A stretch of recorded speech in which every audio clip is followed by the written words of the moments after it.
ان اداروں سے فارغ ہیں جن اداروں کو دارالعلوم دیوبند کے فضلاء اور بزرگوں نے قائم کیا۔ اسی طرح عائش قرنی دارالعلوم دیوبند آیا، بڑے ایک نمبر کے خطیب ہیں، پورے عالم عرب میں دو تین بڑے بڑے خطیب تھے، ایک ڈاکٹر یوسف قرضاوی، ان کا بھی انتقال ہوا۔ ان کے یہاں ہم گئے ایک دفعہ قطر میں، حضرت مولانا سید ارشد صاحب مدنی، حضرت مولانا قاری سید محمد عثمان صاحب اور دیوبند سے یہ دو بڑے حضرات ہیں اور میں بھی تھا۔ تو ایک سیمینار تھا وہاں، ڈاکٹر یوسف قرضاوی نے اس میں دیوبند کا ذکر کیا اور یہاں کے اجلاس سالہ کا ذکر کیا جو 1980 میں ہوا تھا، جس میں وہ آئے تھے اور تقریر بھی کی، اور انہوں نے وہاں کہا کہ قریہ صغیرہ ورائیت فیہا ملیون مسلم، چھوٹا سا ایک گاؤں لیکن 20 لاکھ کا مجمع میں نے وہاں دیکھا، اور ادارے کی اتنی مقبولیت دیکھی کہ اتنا مقبول کوئی ادارہ پورے بر صغیر میں نہیں۔ ان کا جو سیکریٹری تھا وہ میرے بغل میں بیٹھا ہوا تھا، اس نے لیپ ٹاپ کھول رکھا تھا، جب دیوبند آیا تو اس نے دیوبند کھول دیا، مجھ سے پوچھتا ہے کہ تاریخ دیوبند، میں نے کہا کہ انا من دیوبند، میں خود دیوبند کا ہوں۔ وہ بہت خوش ہوا اور بعد میں کچھ معلومات بھی مجھ سے کی۔ ڈاکٹر یوسف قرضاوی اپنے افتتاحی خطاب میں دیوبند کی تعریف کر رہے ہیں، اس کے بعد جو آخری تقریر کی انہوں نے اس میں بھی دیوبند کا ذکر کیا۔ ہمارے ساتھ کچھ دیگر جماعتوں کے سربراہ بھی تھے، جماعت اسلامی کے بھی ذمہ دار تھے جن کا بھی شاید اسی سال انتقال ہوا ہے، غیر مقلدین یا اہل حدیث حضرات بھی تھے، مولانا اصغر امام سلفی اور بھی بعض تنظیموں کے تھے، لیکن ہم نے یہ دیکھا کہ جتنا دارالعلوم کے جو حضرات تھے ان کی تقریریں، بحث کا حصہ، مذاکرہ، سب سے زیادہ حصہ انہیں حضرات نے کیا، اور یہ دو حضرات کو بے تکلف عربی بولتے ہیں، تھوڑی تھوڑی میں بھی سمجھ لیتا ہوں اور میں بھی بول لیتا ہوں۔ علم آپ کو ہو سکتا ہے اور کہیں بھی مل جائے، مگر علم کا نور جو میں نے دیوبند میں دیکھا ہے وہ دنیا میں کہیں نہیں دیکھا۔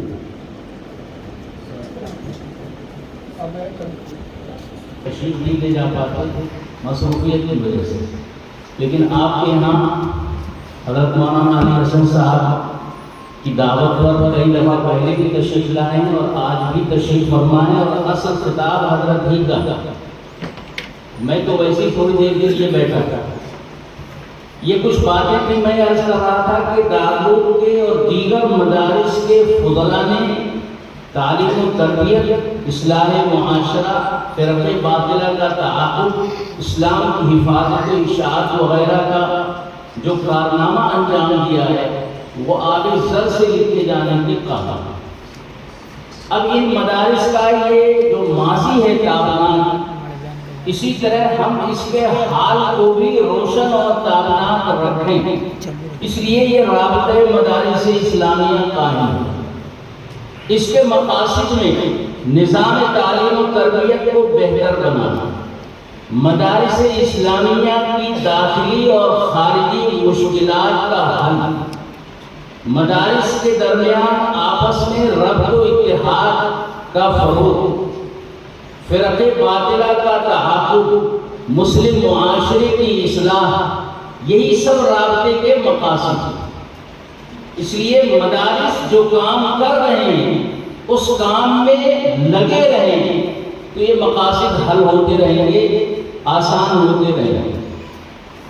اس میں پہلی چیز یہ ہے کہ ہمیں تعلیم و تربیت پر پوری توجہ دینی ہے، تعلیمی نظام مستحکم کرنا، داخلی نظام بھی مستحکم کرنا ہے، مدارس کے تحفظ اور ترقی کے لیے بھی ہمیں تدابیر کرنی ہے۔ اس لیے تعلیم و تربیت کو بہتر بنانا، علماء کرام معاشرے کی اصلاح کی بھی فکر کریں، اور اس کے لیے سب سے بہتر شکل یہ ہے کہ جو بھی استاد یا عالم کسی مسجد میں امام ہیں وہ مسجد میں درس قرآن کا سلسلہ شروع کریں، روزانہ 1-2 آیت کا ترجمہ بس، اور مختصر تفسیر اکابر کی تفاسیر کو دیکھ کر اس میں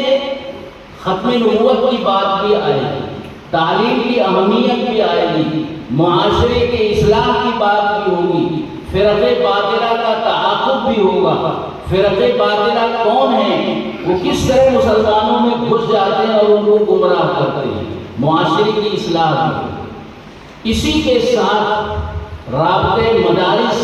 کی طرف سے اساتذہ کی تربیت کا بھی انتظام ہونا چاہیے، کس طرح بچوں کو پڑھایا جائے کہ کم وقت میں زیادہ فائدہ ہو، اس کا نظام یہاں پہلے بھی قائم ہوا ہے اور اب اس کے ساتھ ہماچل بھی جڑ گیا ہے، دونوں صوبوں میں یہ نظام قائم کرنا ہے۔ اسی کے ساتھ کچھ حفاظتی تدابیر ہیں، جیسے ابھی یوپی میں حکومت نے مدارس کا سروے کرایا،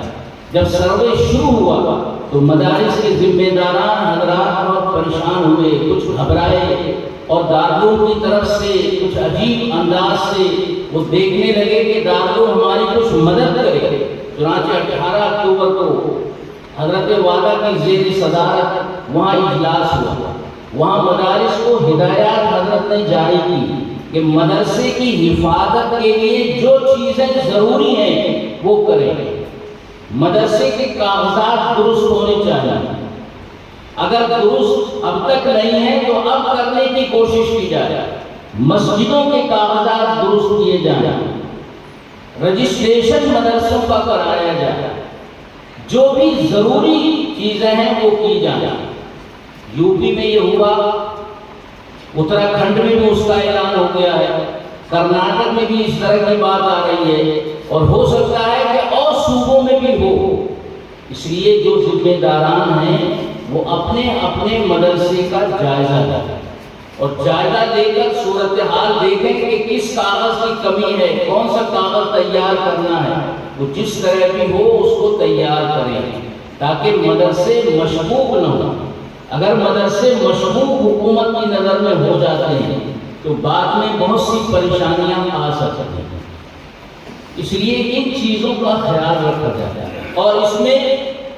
کوئی پریشانی ہو، یہاں آپ لکھیں، بہت سے لوگ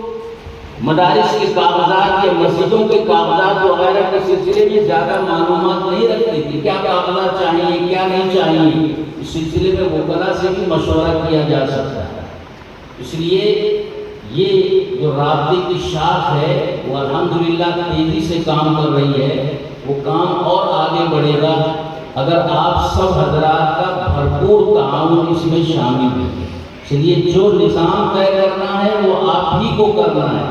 آپ ہی کو اس پر عمل بھی کرنا ہے۔ مرکزی رابطے کی طرف سے کوئی بات کبھی تھوپی نہیں گئی اور نہ تھوپی جائے گی، آپ کو مجلس عاملہ میں فیصلہ کرنا ہے، اپنی اس مجلس عمومی میں فیصلہ کرنا ہے کہ کام آپ کو کیا کرنا ہے، جو فیصلہ آپ کریں اس کو پورا بھی کریں۔ اللہ تبارک و تعالی ہم سب کو تمام باتوں پہ عمل کی توفیق عطا فرمائے اور ایسے کام اور ایسی تجاویز منظور کرنے کی جس میں مدارس کا بھلا ہو، مدارس کی حفاظت ہو اور مدارس کی بہتری ہو۔ وآخر دعوانا